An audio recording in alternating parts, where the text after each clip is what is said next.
Mas Dirman, ada dua hal yang ingin saya tanyakan dari jawaban Anda barusan. Yang pertama, berarti apakah Anda ingin mengatakan upaya untuk menjegal Anies selama ini bukan hanya sekedar narasi, bukan hanya sekedar tuduhan, tapi memang nyata terjadi karena ada petinggi-petinggi atau orang dalam pemerintahan yang mendatangi tim atau koalisi Anies secara langsung?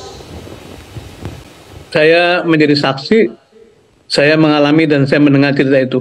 Bahkan sampai ini ada seorang menteri yang terus-menerus melakukan kampanye bahwa Anies tidak akan bisa maju karena dia akan kena perkara hukum, dan karena itu dia bersiap untuk menjadi penggantinya Anies, sedang mendekati terus-menerus satu partai politik.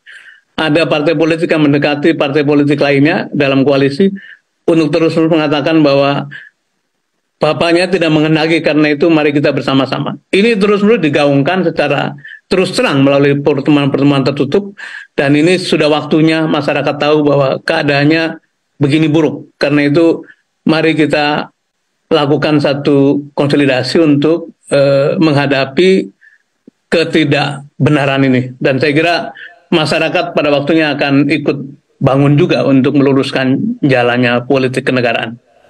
Mas Dirman, secara spesifik yang dimintakan itu apa? Anies diminta mundur dari pencapresannya? Tentu saja tidak bisa meminta Anies mundur, tapi partai tertentu diminta tidak bergabung atau diminta untuk mundur dari koalisi, atau bahkan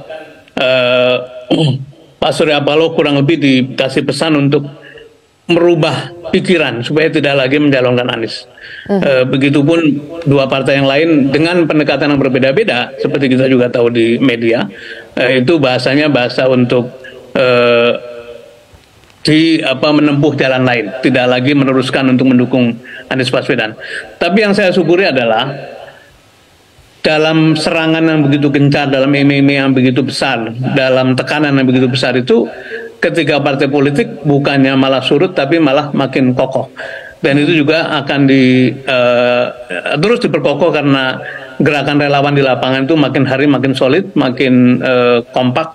Dan insya Allah acara tadi siang adalah satu titik, satu milestone penting bagaimana mengkonsolidasikan kekuatan relawan yang pada waktunya akan digabungkan dengan kekuatan partai-partai.